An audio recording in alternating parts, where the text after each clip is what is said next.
Welcome to the second half of Kids Community Connections, 103.1 Kids FM. Phyllis Jones, still your host, and we're still talking with Eric about hobbies because, while your kids in school learning, hobbies are great. And I'll give you an example. I'll use myself. I sew. I can make clothes. But, sometimes I'll hit a roadblock on what I'm doing, what I'm thinking about. I'll say, forget it, leave it over there, and I'll go make something. And while I'm cutting something out, the idea of what I was working on hits me in the head. The answer's right there, but I was doing something else in order to do it. So I'm absorbing, cutting out something. All of a sudden, the issue I was having with something else I was doing, it comes to me. And then I'm able to stop that and go back to what I was doing because I've relaxed my mind enough into something else where the clutter is gone, all this is gone, and I'm relaxing and sewing, so it allowed me to freely get hit with what I was supposed to be doing over there that stopped me. So Eric's going to talk to us about hobbies in middle school. Hobbies and high school, but middle school. Hobbies are great in middle school. Hobbies are great before middle school. Starting a hobby, something that is a passion of your child or that your child loves to do, is great because eventually that hobby could turn into an area of specialization or something in graduate school. It could be that it leads your child to become a chemist. Your child could become a physicist. Your child could become whatever from that special hobby, or an engineer, assembling and disassembling car parts. We're talking about having a car collection, the Matchbox cars a lot of people used to have, and even kids that we used to take apart bicycles, and if you really think about that, that's a form of like mechanical engineering. Kids with wrench sets and everything out there taking apart every piece of a bicycle and being very creative without anyone telling them how to take that apart and put it back together. We used to put the clothesline clips and then put the cards on them to make the sounds on the spokes and stuff like that. So that's creativity, and all those things are hobbies. And kids will, the imagination is limitless, it's boundless, and you think no, but they think I can do this. And whatever it is that they're trying to do, don't let that go by the wayside. Extract that, more of it. Say, okay, what do you need for that? We used to go get, there would be businesses that had closed, and there would be things like metal pieces and objects and wood and stuff. And we built our own clubhouses, all that stuff. Every nail, we carried every board, everything. And that's the know-how and sort of ingenuity that's there with children that you don't want to. You don't want that fire to burn out. You want that fire to burn greater, because the next great invention may be inside of that mind. And that's awesome. So having a hobby, even if your hobby is reading, there is a such thing as making new words. We need new words to think about new concepts. So maybe if you have this kid who's this reader who reads everything, is a voracious reader, has a voracious appetite for words, maybe they know more words than us, and by the time they figure out that there's a concept out there that doesn't have a term to define it, then they create what we call neologisms, right? Neologisms are new logic, new thoughts, new words and concepts, and they're legitimate. Like ginormous? Sure, that works. That's extraneous, excellent and outrageous at the same time. But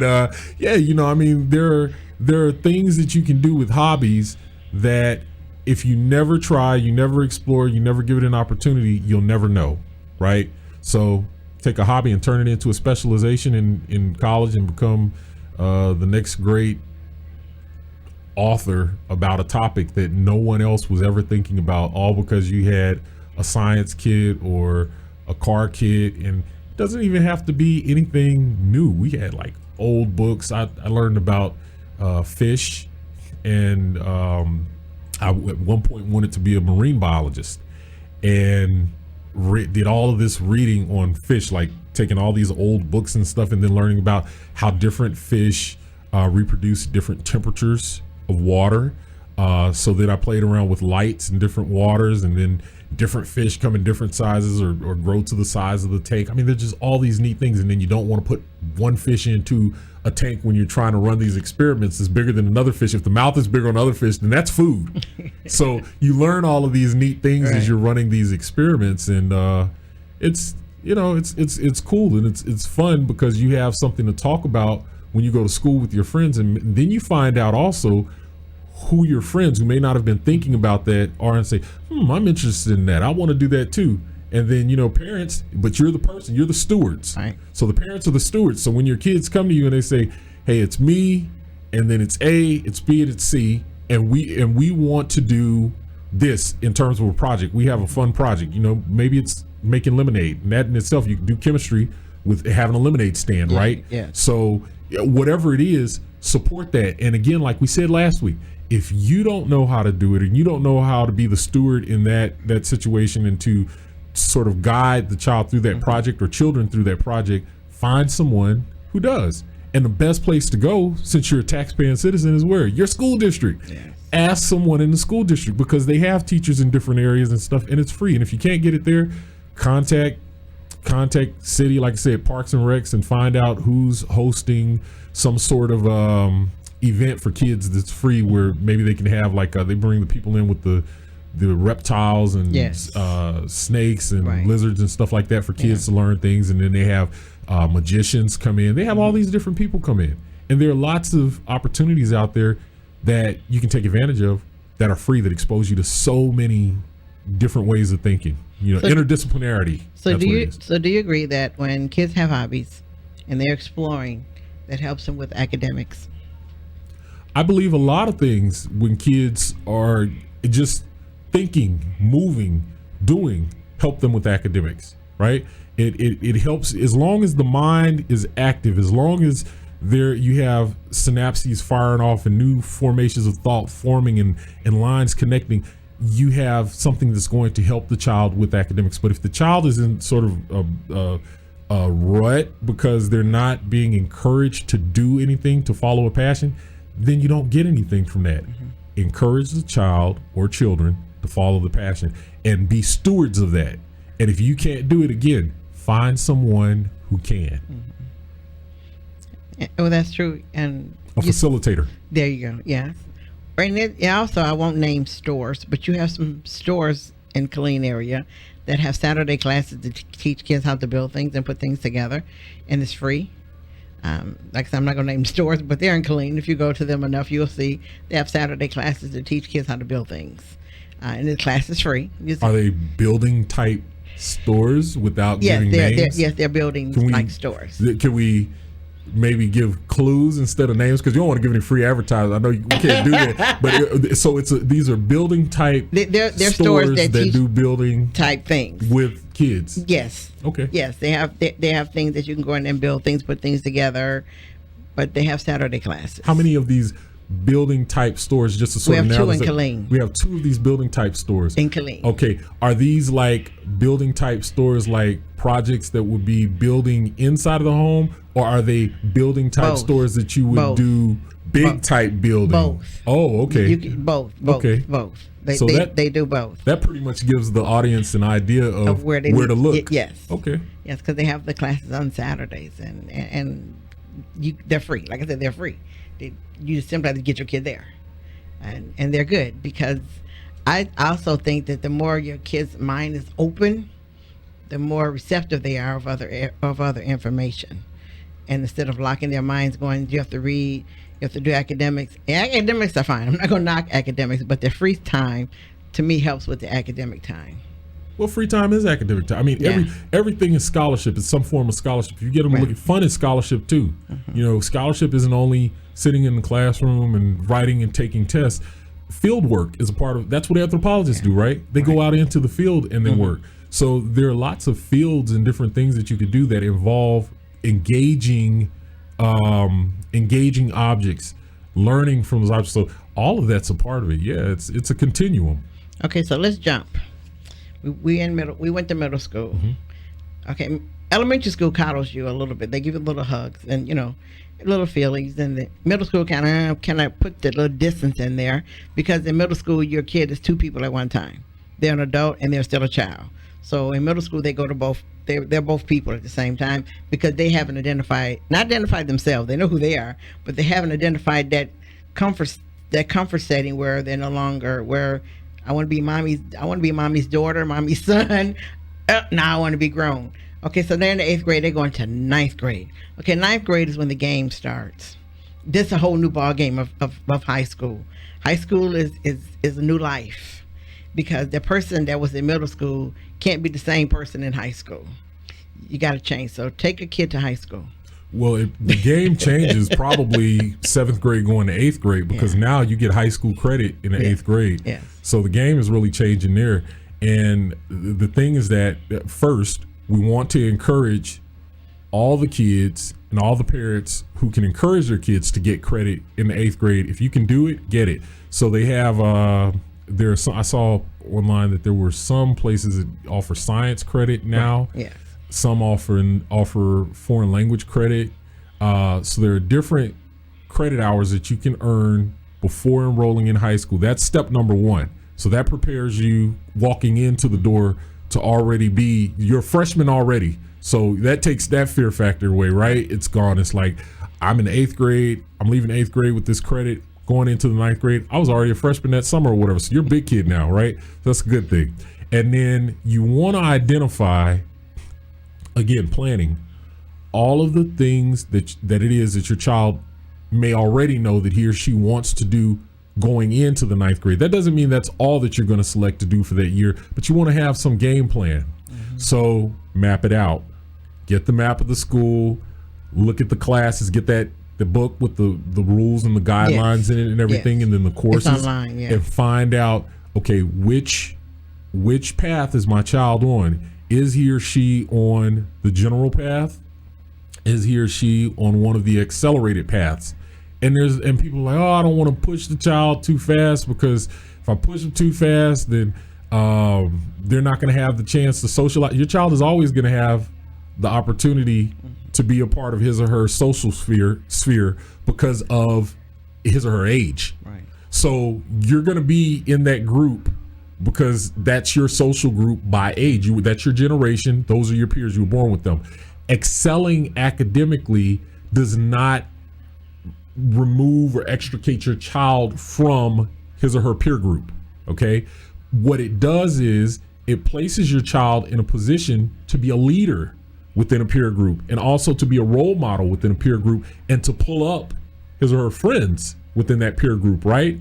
And when all of the kids excel, then that's better for everyone. We talked about we don't want to just look at this at sort of the microcosmic level. We don't want to just look at this as, okay, my child is doing well, but then the other kids aren't doing well. So it becomes a celebratory story always of how your child is doing. It should be a celebratory story of how all the kids in your child's peer group are doing so that they're contributing to the society in a positive way. Because when we have kids who are inspired, kids who are motivated, kids who are doing what it is that they want to do, following their passions and knowing that they have people supporting them, the community is better. The neighborhoods are better. The city is better. The county is better. The state is better. And we're already a great state in Texas. We like that anyway, right? But it's like, it just makes us that much more better. It makes us exponentially better. Okay. So that's one thing you can do going from 7th to 8th.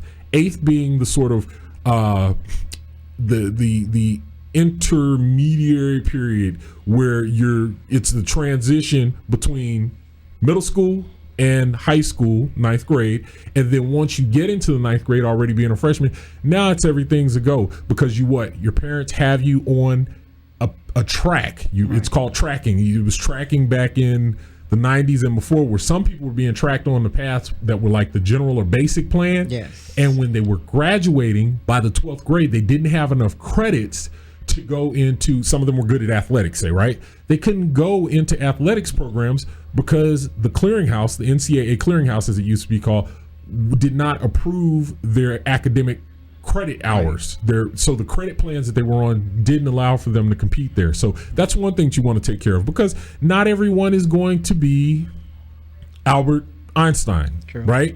And that's okay. But you may not be Albert Einstein in one area. Let me say it this way. You may not be Albert Einstein in one area, or George Washington Carver in an area, or Marie Curie. We have to do something for the young girls too, right? So you have different people who are just brilliant in their fields, and you may be different in a field and brilliant in a field that's different from the sciences. You may be in athletics. You may be in literature. You may be in culinary arts. Whatever it is, you have to excel at that. But the only way to get there is to first make sure that you're in the right classes, right? So don't shy away from chemistry, which we've been talking about all morning. Don't shy away from physics, because what is food without a good food fight when you throw something, right? Just a fun food fight, not like a malicious one, right? So that's physics. Yeah. When that pancake or that biscuit goes hurling across the thing, or the pie throw, right? That's a very friendly thing they used to do on the school television thing. They would get up there and they take all the class presidents and line you up, and then the class president who raised the most money got to toss pies in everyone's face. That's physics, right? Yeah. So these are things that we laugh at that are fun, but then there's a practical to that practical application. There's a theoretical and learning side that goes with it. Don't shy away from that. So start these tutorial groups. We talked about that before, right? Right. Have a group where your friends are with either the teacher of record or someone who's really sharp that you learn from better. Because sometimes, the parents, you'll hear parents say, well, my child doesn't want to learn from me. They think I'm uncool, or I'm just not the cool person to learn from, or whatever. But they get along very well with their friends or the teacher. Mm-hmm. Encourage that person to be the leader of that group. Hold that person up on a pedestal. Put that person on a pedestal and let that person lead your child in terms of learning that content in that area of knowledge or information, right? So from 9th grade, and what else we're going to do there? We're going to make sure we document all of our assignments. We talked about that. Digitize your assignments. And you walked in the door on the first day of 9th grade, parents, you sent your child through the door knowing what that child's record was, the academic record, the health record, everything for that child from the very beginning. Immunizations. Do you have the immunizations or don't you have the immunizations? If you are a family that does not believe in immunizations because of for religious reasons or purposes, then make sure you have your paperwork in line. So whatever it is that you have to get from the state, whatever letters or whichever letters it is that you need to have, get that in line and make sure that you present it to the school nurse. Okay. Question. Mm-hmm. How important is it in the 7th and 8th grade to take those college exams, like the Duke University exam, and all those? Is that important to do, or is it a waste of time? Should they do it, or what? What I do think is important in the 7th or 8th grade is that if you would like to start your child on a standardized test, that would be great. I have seen where kids who have been prepared, because we've been talking about preparation, to take those tests, by the time they get to the 8th and 9th grade, some of those kids already have scores that can get them accepted into a college, right? So it takes a lot of pressure off of them in terms of the next 4 years of high school, because they can really focus on their academics and not have to worry about, is my SAT score going to be this or my ACT score going to be that, because you've been prepared leading up to the 7th or 8th grade. And then when you get in the 7th or 8th grade, you take the test and then you take it again in the 8th, take it in the 9th. And some parents do that. I think that's a great idea. I have nothing against that. But as far as those other programs where I've heard a million stories about my child is in this program with this college or something, and they already have them on path, don't fall for it. I'm just going to tell you flat out, because we've heard this, and I've heard it for 15 years now. My child is in this program, my child is going to, and they tell you this and they send the thing home and everyone's like, I have the smartest child in the world, because you have this packet in front of you that says that they're looking at your child. Yes. But then there are a million other children all throughout the world that they're looking at too. And think about this, take this into consideration. If your child is not in a school or an environment where they're being pushed intellectually and they're getting the best of the best academic instruction, how does your child measure up against the kids from other countries that are very high performing in math and science? See, you have to ask those questions and be realistic, because these are tier 1 schools that you're talking about. When you say, hey, this school is looking at, be realistic about it. They may be looking at your child. Your child may be brilliant, but of other parents, ask them how many parents, have benefited from that. I would say keep your child on a solid academic path and have that 4-year plan, have that schedule of the day, from when you leave the house to when you go into the school. Know every day for 4 years, 8 years, 12 years, where I'm going, where I'm coming back to, and what needs to be done in order for your child to have success. Excellence, no excuses. Good. Okay, now you got this child in high school, and and you go to the counselor. You know, there's now 3 levels of graduation. The bottom level of graduation means your child will graduate and they can't go to college. They'll be sitting at home with you for the rest of their lives. They'll be a couch potato, and that's it. They're not going anywhere because you put them on the easiest path. So now you've got this parent who, let's say the parent, when they was in school, they were on the easiest path too. So that's the path they know. How do you convince that parent to tell them you need to elevate your child to that path where they have a little struggle? Not much of a struggle, but it's a little bit of struggle. But if that path is the right path and not the easiest one. Do it. Just like Nike said, just do it. Sorry about that shout out. That was a promo for somebody else. Just do it. You know you need to do it. Do it. Stop not doing it. Don't disservice yourself. Do it. You know how I feel about this. Don't shortchange children when it comes to academic success, life success, and developing them in areas that they can excel at. Do it. You know better. If you're someone, if this is to a guardian or a parent out there, first of all, let me say this. Let me preface it by saying this. To all the parents out there and guardians who are doing the right thing, doing everything that it is that you can do to support those kids and to make sure that they have the best opportunities and you want to get them in the best school or whatever, hats off to you, seriously. Like, really, I'm all for you.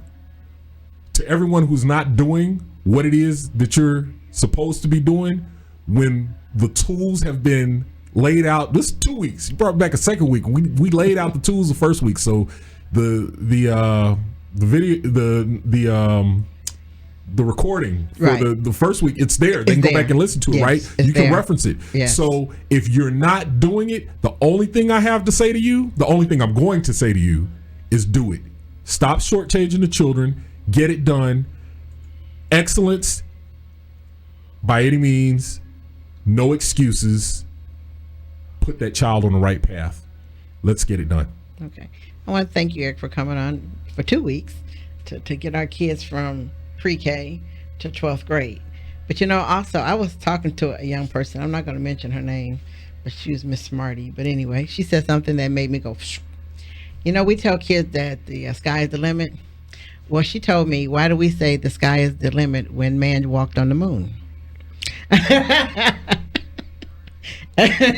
And when she said that, I was like, okay, fine, you're right. You know, I said, because when she took a statement of people just saying, she took it analytically and said, you know, why are you saying reach for the stars when man walked on the moon? So I will no longer say reach for the stars. I won't say anything. I'll just say there's no limit. But we need to change that, because when she said that, it hit me in the head, saying that we just gave kids a limit by saying the sky is the limit. I agree. So, the sky is not the limit, and neither is the ionosphere. So we have to take that out of our mouths and throw it in the trash somewhere. But I want to thank everyone for listening to Kids Community Connections, 103.1 Kids FM. And also, if you missed the show or you want to remember what Eric has said for the past 2 weeks or any other shows, go to mykiss1031.com. Go find Community Connections. It's up there on a little bar. Click on it and all the shows will drop down and you can listen to them and reference them. And like the parent who listened to you and asked for a syllabus rather than the plan for the year, we'll have more people doing that, and it will make life much easier for you in the whole school year to come. We're going to finish out all of August, and we're going to enter to September, and we're going to still talk about education, because education is the key. It is the key to success. It's the key to life. It's the key to, I would just say, working at a restaurant all the way up to now you own 1 or 2, working at a store to where you work up and you now own 1 or 2, creating your own business. Anything you want to do, education is the key to getting it done. So we're going to keep on talking about education, and also we're going to also come in, and I want somebody to talk to us about the other areas we need to look at, because there's some danger zones that our kids need to look at while they're on their cell phones, while they're on their tablets, while they're walking. accepting candy from somebody, because we know there's that candy out there that looks like Skittles and it's not. So we're going to also bring someone on to talk about those things, because along with the academics, you got to put that into your child's head too, because that makes them more aware of their surroundings and what's going on. And once we let our kids know about the other part of what they need to know, you have a good, well-rounded child who will be able to say, you know what, nope, not going to do that. Nope, not doing that either.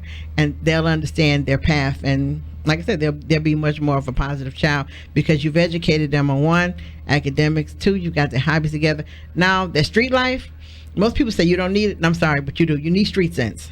Street sense gets you through. Street sense prevents you from becoming part of the streets. So we're going to talk about that other knowledge you need also. So I want you to always remember, you cannot lead a positive life with a negative mind. We'll talk to you next Sunday. Bye now.